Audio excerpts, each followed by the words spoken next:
ಮಹಾದೇವಿ ಅಮ್ಮ ಶ್ರೀ ಚಕ್ರವಾಸಿನಿ ಮಹಾದೇವಿ ಅಮ್ಮ ಶ್ರೀ ಸಿಂಹವಾಹಿನಿ. ಇನ್ನು ಈ ಚಕ್ರಾಪುರಿಗೆ ನಾರೇ ಚಕ್ರಾಧಿಪತಿ. ವಿರೂಪಾಕ್ಷ ಶಾಸ್ತ್ರಗಳನ್ನು ಸಾಯಿಸಿ ಸುಂದರಿ ಸಾವಿನ ಸೇಡ್ ತೀರ್ಸ್ಕೊತೀನಿ. ನನ್ನ ಕೈಗೆ ಶ್ರೀಚಕ್ರ ಬರುತ್ತೆ, ಪ್ರತಿದಿನ ಸ್ವರ್ಗ ಸುಖ ನನಗೆ. ಶ್ರೀಚಕ್ರ ನನ್ನದೇ. ಪ್ರಾರಂಭವಾಯಿತು ಉತ್ಸವ. ದುಷ್ಟ ಶಿಕ್ಷೆ ಶಿಷ್ಟ ರಕ್ಷೆಯ ದುರ್ಗೋತ್ಸವ, ಶ್ರೀ ಚಕ್ರೋತ್ಸವ.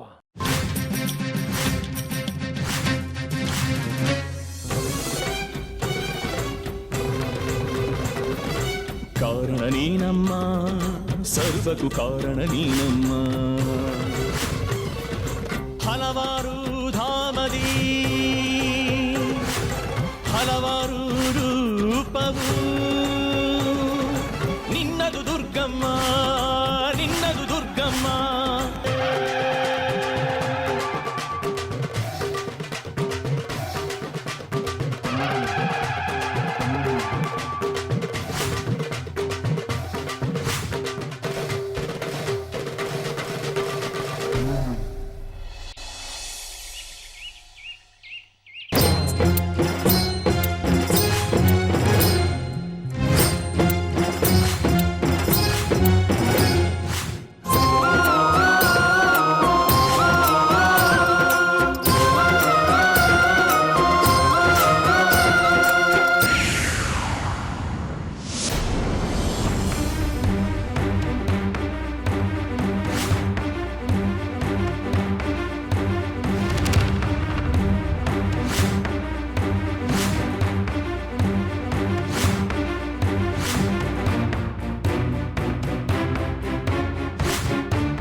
ನನ್ನ 21 ವರ್ಷಗಳ ಸಾಧನೆಗೆ ಫಲ ಕೊಡೋ ಸಮಯ ಬಂದುಬಿಡ್ತು.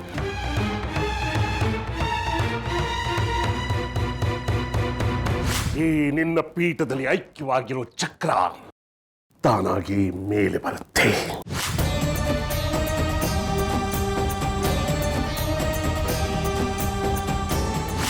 ಆ ದಿವ್ಯವಾದ ಶ್ರೀಚಕ್ರ ನನ್ನದಾಗಬೇಕು ತಾಯಿ, ನನ್ನದಾಗಬೇಕು.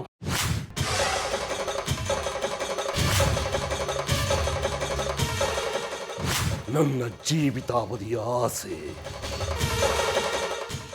ಚಕ್ರ ಚಕ್ರ ಚಕ್ರ ಚಕ್ರ.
ಚಕ್ರವಾಸಿನಿ ಮಹಾದೇವಿ ಅಮ್ಮ ಶ್ರೀ ಸಿಂಹವಾಹಿನಿ ಸಕಲ ಚರಾಚರ ಚೇತನದಾಯಿನಿ ಮಹಾದೇವಿ ಮನಮೋಹಿನಿ ತ್ರಿನೇತ್ರಧಾರಿಣಿ ಮಹಾದೇವಿ ಮಹಾದೇವಿ ಮಹಾದೇವಿ ರಕ್ಷಿಸು ಅಂಬೆ ದೀನರ ಶಿಕ್ಷಿಸು ಜನನಿ ದುರುಳರ ಮಹಾದೇವಿ ಭಗವತಿ ಮಹಾದೇವಿ ಮಹಾದೇವಿ ಭಗವತಿ ಮಹಾದೇವಿ.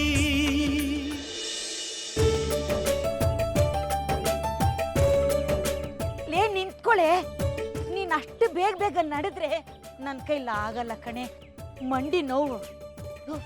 ನಾವು ಶೇಖರಿ ಮನೆಯವರು ಅಂತ ಹೇಳಿ ಮಧ್ಯ ದ್ವಾರದಲ್ಲಿ ಹೋಗೋಣ.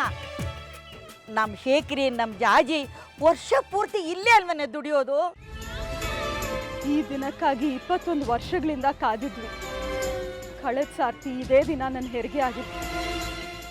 ಇದೇ ದೇವಸ್ಥಾನದಲ್ಲಿ ಸುಂದರಿ ಹುಟ್ಟಿ ಕುರುಡಾಗಿ ಉತ್ಸವ ರದ್ದಾಗಿತ್ತು. ದೊಡ್ಡ ರಂಪ ಆಗಿತ್ತು. ಸಮಿತಿಯವ್ರ ಕೆಂಗಣ್ಣು ನಮ್ಮ ಮೇಲೆ ಬಿದ್ದು ಇವ್ರಿಗೆ ಎಷ್ಟು ಕಷ್ಟಗಳನ್ನು ಕೊಟ್ಟರು.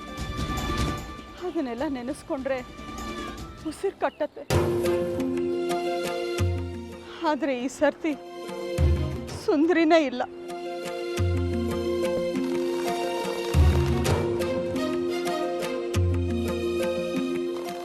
ಸರಿ ಹೋಯ್ತು ಕಣೆ ಲಲಿತಾ, ನೀನು ಬೃಂದಾವನಕ್ಕೆ ಬಂದ್ರು ನೀನು ಬಡ್ಕೊಳ್ಳೋದು ತಪ್ಪಲ್ಲ.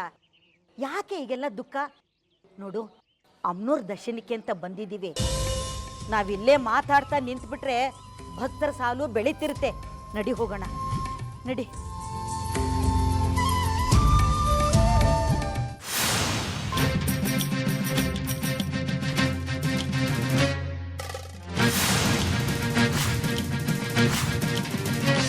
ಯಾಕೆ ನಾವು ಮತ್ತೆ ಮತ್ತೆ ಸೇರ್ತಿರೋದು?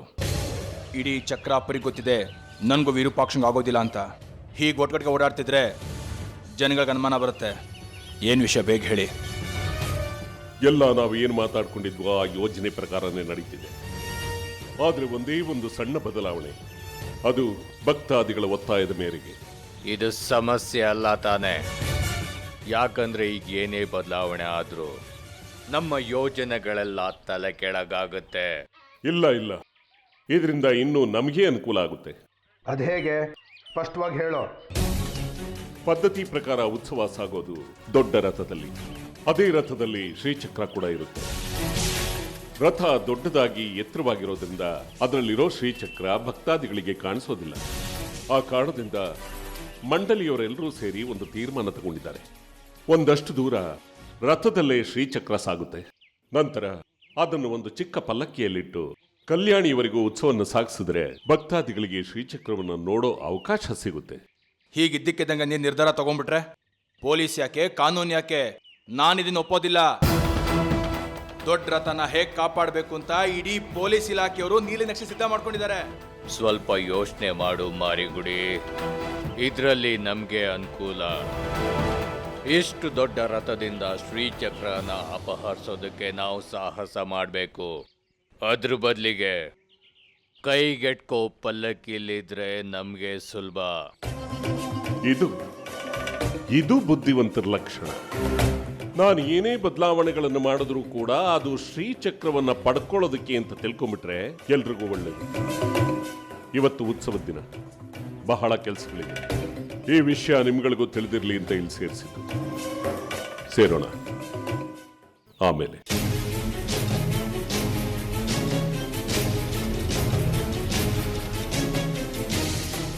ಕಡ್ಕಿ, ಇದು ನಿನ್ಗೆ ಅರ್ಥ ಆಗಲ್ಲ. ಇದು ಮಂಡಳಿಯವ್ರ ತೀರ್ಮಾನ ಅಲ್ಲ. ಈ ವಿರೂಪಾಕ್ಷಂದೆ ಏನೋ ಆಟ, ಏನೋ ತಂತ್ರ ಮಾಡ್ತಿದ್ದಾನೆ ಶ್ರೀಚಕ್ರ ಹೊಡ್ಕೊಳ್ಳೋದಿಕ್ಕೆ. ಅದು ನನಗೂ ಗೊತ್ತು ಮಾರಿಗುಡಿ. ಅವನಾಟ ಅವನಾಡ್ಲಿ, ನಮ್ಮ ಆಟ ನಾವು ಆಡೋಣ. ಒಂದು ರೀತಿಯಲ್ಲಿ ಒಳ್ಳೇದೇ ಅಲ್ವಾ? ಚಿಕ್ಕ ಪಲ್ಲಕ್ಕಿಯಲ್ಲಿ ಶ್ರೀಚಕ್ರದ ಉತ್ಸವ ನಡೆಯೋದು.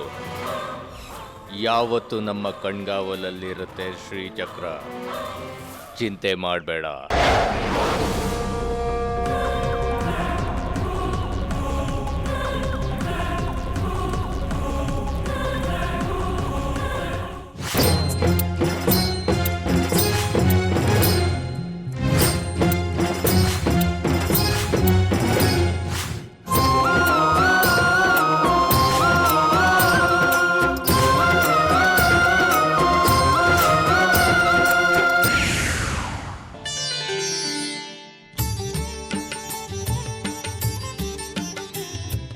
ಅಮ್ಮ ಸುಸ್ತಾಗ್ತಾ ಇದೆ, ನಂಗಾಗಲ್ಲಪ್ಪ.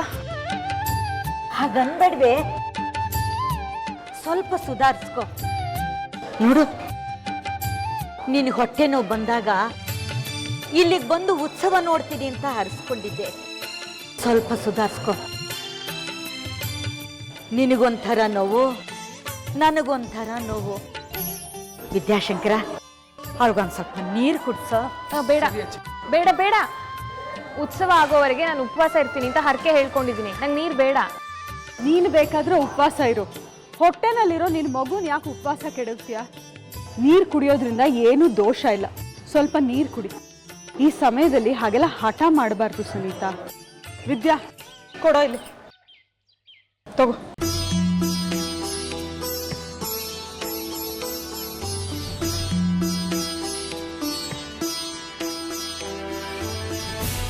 ಅಮ್ಮನವ್ರ ಕೃಪೆಯಿಂದ ಅವಳೇ ಕರುಣಿಸಿರೋ ಈ ಮಗು ಸುಖವಾಗಿ ಹುಟ್ಟಿ ಚೆನ್ನಾಗಿ ಬೆಳೆದು 4 ಜನಕ್ಕೆ ಉಪಕಾರ ಮಾಡೋ ಹಾಗಾದರೆ ಸಾಕು. ಅದ್ರ ಅಪ್ಪನ ಬುದ್ಧಿ ಬರದೇ ಇರಲಪ್ಪ. ಇದಕ್ಕೆ ಯಾವ ವಿಘ್ನಗಳು ಬರಬಾರ್ದು. ಲೇ ಜಾಜಿ, ಸೀದಾ ಒಳಗೆ ಹೋಗಿ ಅಮ್ಮನವ್ರ ದರ್ಶನಕ್ಕೆ ಇನ್ನೂ ಎಷ್ಟು ದೂರ ಸಾಲಿದೆ ಅಂತ ನೋಡ್ಕೊಂಡು ಬಾರೆ. ಹಾಗೆ ಗರ್ಭಗುಡಿಗೂ ಹೋಗ್ಬೋದಂತ ನೋಡ್ಕೊಂಡು ಬಾ. ಈ ಶೇಖರಿ ಬೇರೆ ಕೈಗೆ ಸಿಗ್ತಾ ಇಲ್ಲ. ಅವನಾದ್ರೂ ಇದ್ದಿದ್ರೆ ಸೀದಾ ದರ್ಶನಕ್ಕೆ ಕರ್ಕೊಂಡು ಹೋಗ್ತಿದ್ದ. ಹೋಗೆ ನಡೀರಿ ಹೋಗೋಣ, ಈಗ ಸುಸ್ತೇನಿಲ್ಲ. ಇಲ್ಲದ ಉಸಾಬ್ರಿ ಮಾಡ್ತಾನೆ ನಿನ್ ಗಂಡ. ಇಂಥ ಹೊತ್ನಲ್ಲಿ ಬಂದು ನಿನ್ನನ್ನು ನೋಡ್ಕೋಬೇಕು ತಾನೆ. ಅದೆಲ್ಲಿರ್ತಾನೋ, ಏನು ಕತ್ತನೋ, ಯಾರ ಜೊತೆ ಜಗಳ ಆಡ್ತಾ ನಿಂತಿರ್ತಾನೋ. ಅವನನ್ನ ಯಾಕೆ ನೆನೆಸ್ಕೋತೀರಾ? ಬಿಡಿಮ್ಮ, ಅವನು ಎಲ್ಲಿ ಬೇಕಾದರೂ ಇದ್ಕೊಳ್ಳಿ. ಇಲ್ಲಿ ಬಂದರೆ ಇಲ್ಲಿ ಕಿತಾಪತಿ ಮಾಡ್ತಾ ಇದ್ದ. ನಾವುಗಳು ನೆಮ್ಮದಿಯಾಗಿ ದರ್ಶನ ಮಾಡೋಣ. ಅದು ಸರಿನೇ ಅನ್ನೋ. ಬಾ ಸುನೀತಾ.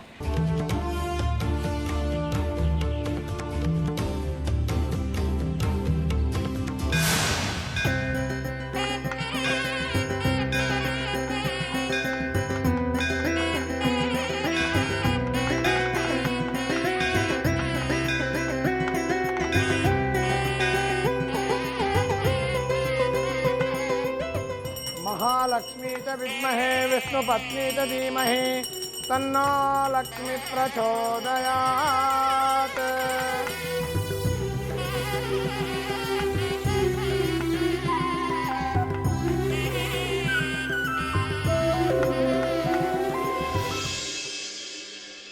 ಜಾಜಿ, ಜಾಜಿ, ಬೆಳಗ್ಗೆ ನನ್ನ ಕಾಯ್ತಿದ್ದ. ಯಾಕೋ ಬಂಗಾರಿ? ನಿನ್ ವಿಗ್ರಹ ಎಲ್ಲಿ? ಅಲ್ಲ, ನಿನ್ ಸುಂದರಮ್ಮ ಅಲ್ಲೇ ಇದೆಯಾ? ತರಬೇಕೋ ಬೇಡವಾ? ಶ್ರೀಚಕ್ರ ರಕ್ಷಣೆಗೆ ಬಂದಿರೋದು ಅಂತೀಯಾ? ಆಮೇಲೆ ಜನಜಂಗುಳಿ ಜಾಸ್ತಿ ಆಗುತ್ತೆ, ತರಕ್ಕಾಗಲ್ಲ. ಹೌದು ಕಣೋ ಬಂಗಾರಿ, ನಾನೀಗ ಸುಂದ್ರಮ್ಮನ್ ತರೋದಕ್ಕಂತಲೇ ಹೋಗ್ತಿರೋದು. ಅವಳೇ ಅಲ್ವಾ ಶ್ರೀಚಕ್ರನ ರಕ್ಷಣೆ ಮಾಡ್ಬೇಕಾಗಿರೋಳು. ಆಮೇಲೆ ಇನ್ನೊಂದು ವಿಚಾರ ಕಣೋ, ಮೇಷ್ಟ್ರಮ್ಮ ಹೇಳ್ತಿದ್ರು ಯಾರಿಗೂ ಹೇಳ್ಬೇಡ ಅಂತ. ನೀನು ಯಾರಿಗೂ ಹೇಳ್ಬೇಡ. ಉತ್ಸವದಲ್ಲಿ ಶ್ರೀಚಕ್ರದ ಜೊತೆ ನಮ್ಮ ಸುಂದ್ರಮ್ಮಂಗೂ ಪೂಜೆ ಆಗ್ಬೇಕಂತೆ. ಸರಿ, ನಾನು ಬೇಗ ಹೋಗಿ ತಗೊಂಡ್ಬರ್ತೀನಿ. ಜನಜಂಗುಳಿ ಎಲ್ಲ ಜಾಸ್ತಿ ಆಗ್ಬಿಡುತ್ತೆ. ನೀನು ಬಾರೋ, ಇಬ್ರು ಇದ್ರೆ ಒಳ್ಳೇದು. ಇಲ್ಲ, ನೀವು ಹೋಗು. ಜನ ಜಾಸ್ತಿ ಅಲ್ವಾ, ನಮ್ಮಮ್ಮಂಗೆ ಒಬ್ಳಿಗೆ ಸಂಭಾಳಿಸಕ್ಕಾಗಲ್ಲ. ನೀವು ಹೋಗು, ನಾನು ಆಮೇಲೆ ಬಂದು ಸೇರ್ಕೋತೀನಿ. ಆಯ್ತಾಯ್ತು, ಏನಾದ್ರೂ ಎಡವಟ್ ಮಾಡ್ಕೋಬೇಡ. ಎಡವಟ್ರಾಯ.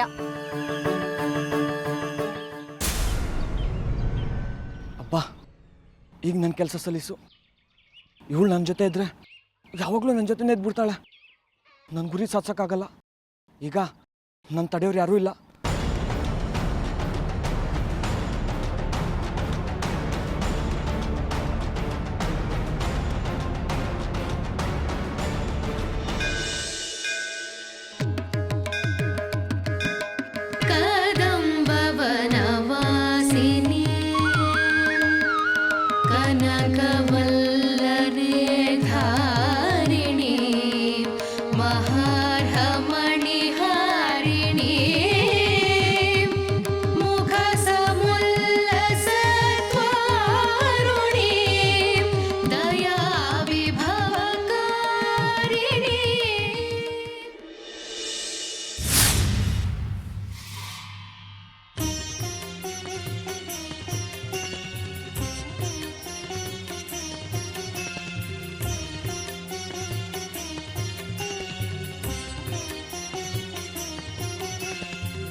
ಸುಂದ್ರಮ್ಮ, ಇವತ್ತಿನ ಉತ್ಸವದಲ್ಲಿ ಮುಖ್ಯವಾದ ಪಾತ್ರ ನಿಂದೆ.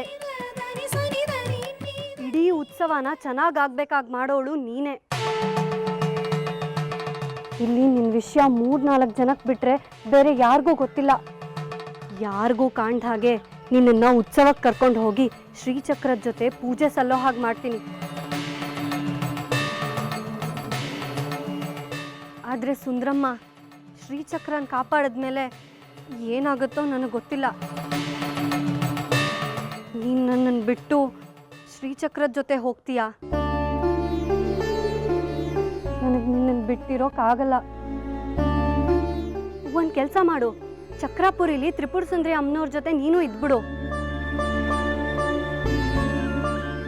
ಆಗ ದಿನ ನಿನ್ನ ನೋಡ್ಬೋದು, ನಿನ್ನ ಸೇವೆನೂ ಮಾಡ್ಬೋದು, ಎಲ್ರಿಗೂ ಸಂತೋಷ ಆಗತ್ತೆ.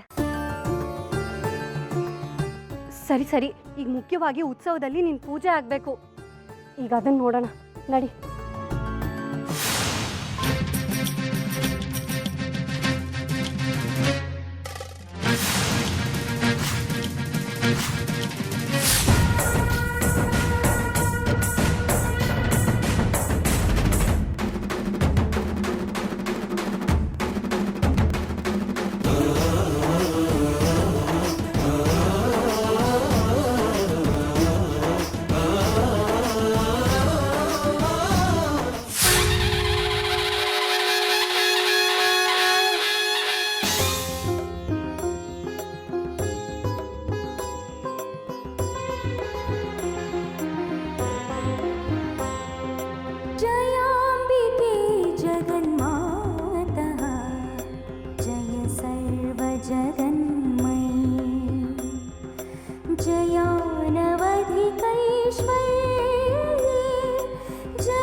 ನಿಂತ್ಕೊಳ್ಳೋ ಬಂಗಾರಿ, ಆಗಿದ್ದೆಲ್ಲ ಆಗೋಯ್ತು. ನಾನು ನಿನ್ನ ಹತ್ರ ಮಾತಾಡಬೇಕು. ಇವತ್ತು ಶ್ರೀಚಕ್ರ ದರ್ಶನ, ಎಲ್ಲರೂ ಸಂಭ್ರಮದಲ್ಲಿದ್ದಾರೆ. ನಂಗೆ ಮಾಡ್ಬೇಕಾದ ಕೆಲಸ ಇದೆ, ನಾಳೆ ಪೂರ್ತಿ ಸಿಗ್ತೀನಿ, ಮಾತಾಡೋಣ. ಇಲ್ಲ, ಇವತ್ತು ಬಿಟ್ರೆ ನೀನು ನನಗೆ ಸಿಗಲ್ಲ ಅಂತ ನನಗೆ ಗೊತ್ತು. ನೀನು ಏನೋ ಅನಾಹುತ ಮಾಡಕ್ ಹೊಟ್ಟಿದ್ಯಾ. ಬೇಡ ಕಣೋ ಬಂಗಾರಿ, ನನ್ನ ಮಾತು ಕೇಳೋ. ನಿನಗೆ ಹೇಗೆ ಗೊತ್ತಾಯ್ತು? ಇದೆಲ್ಲ ಯಾರು ಹೇಳಿದ್ರು ನಿನಗೆ? ನನಗೆಲ್ಲ ಗೊತ್ತು. ಆ ರಾಕ್ಷಸ ಮಾರಿಗುಡಿ ಸಹವಾಸ ಮಾಡ್ದಾಗ್ಲಿಂದ ನಾನು ನಿನ್ನನ್ನು ಗಮನಿಸ್ತಾನೆ ಇದ್ದೀನಿ. ಅವತ್ತು ಕಂಕಣದ ಪಲ್ಲಕ್ಕಿ ದಿನ ವಿರೂಪಾಕ್ಷ ಶಾಸ್ತ್ರಿಗಳೇ ಸುಂದ್ರಿನ್ ಕೊಂದಿದ್ದು ಅಂತ ಗಲಾಟೆ ಮಾಡ್ಕೊಂಡು ಜನಗಳ ಹತ್ರ ಒದೆ ತಿಂದ್ಯಲ್ಲ, ಆಗ್ಲಿಂದಾನೇ ನನಗೆ ಅನುಮಾನ ಇದೆ ವಿರೂಪಾಕ್ಷ ಶಾಸ್ತ್ರಿಗಳಿಗೆ ಏನೋ ಮಾಡ್ತೀಯಾ ಅಂತ. ಹೀಗೆಲ್ಲ ಗೊತ್ತಿದ್ದು ಮಾಡೋದು ತಪ್ಪಲ್ವಾ? ನನ್ನ ಸುಂದ್ರಿಗೆ ಅನ್ಯಾಯ ಆಗಿದೆ. ನಿನ್ನ ದೇಹದಲ್ಲಿ ಸುಂದ್ರಿ ಇರಬಹುದು, ಆದ್ರೆ ನೀನು ಸುಂದ್ರಿನೂ ಆಗದೆ ಜಾಜಿನೂ ಆಗದೆ ಒದ್ದಾಡ್ತಿದ್ಯಲ್ವಾ? ನಿಮ್ಮ ಮನೆಯವರೇ ನನ್ನ ಸುಂದ್ರಿ ಅಂತ ಒಪ್ಕೊಂಡಿಲ್ಲ. ಸುಂದ್ರಿ ತನ್ನಿಂದ ತನ್ನ ದೇಹನ ಕಳ್ಕೊಂಡ್ಲಲ್ಲ, ಅದೇ ನೋವೇ ನನಗೆ ಸೇಡ್ ಆಗಿದೆ. ಸುಂದ್ರಿ ಆತ್ಮಕ್ಕೆ ಶಾಂತಿ ಸಿಗುತ್ತೋ ಬಿಡುತ್ತೋ ಗೊತ್ತಿಲ್ಲ, ಆದ್ರೆ ಸುಂದ್ರಿ ಸಾಯಿಸಿದವ್ರನ್ನ ಸುಮ್ಮನೆ ಬಿಡಲ್ಲ. ಬೇಡ ಕಣೋ ಬಂಗಾರಿ, ಸೇಡು ಸಾವಿಂದ ಎಲ್ಲ ಸರಿ ಹೋಗಲ್ಲ. ಅಮ್ನೋರ್ ನನ್ನನ್ನು ಕರ್ಸ್ಕೊಂಡಿದ್ದಾರೆ ಅಂದ್ರೆ ತಪ್ಪು ಮಾಡಿದವ್ರಿಗೆ ಶಿಕ್ಷೆ ಆಗೇ ಆಗತ್ತೆ. ನಮ್ಮ ಪಾಡಿಗೆ ನಾವು ಸುಮ್ಮನಿದ್ ಬಿಡೋಣ, ಎಲ್ಲ ಸರಿ ಹೋಗತ್ತೆ ಕಣೋ. ನೋಡಿ ಜಾಜಿ, ನೀನು ಎಷ್ಟು ಹೇಳಿದ್ರು ಅಷ್ಟೇ. ನಿನ್ನೆಲು ನಿಂದು, ನನ್ನೆಲು ನಂದು. ನೀನು ವಿಗ್ರಹ ನಂಬ್ಕೊಂಡಿರು, ನಾನು ಮಾಡ್ಬೇಕಾದ ಕೆಲಸ ಮಾಡಬೇಕು. ಅಲ್ಲಿವರೆಗೂ ನಿನ್ನ ಮುಖ ತೋರಿಸ್ಬೇಡ ನಂಗೆ. ಏ ಬಂಗಾರಿ, ನಿಂತ್ಕೊಳ್ಳೋ ಬಂಗಾರಿ. ಬಂಗಾರಿ ನಿಂತ್ಕೊಳ್ಳೋ ಬಂಗಾರಿ. ನಿಂತ್ಕೊಳ್ಳೋ ಬಂಗಾರಿ, ನನ್ನ ಮಾತು ಕೇಳೋ ಬಂಗಾರಿ.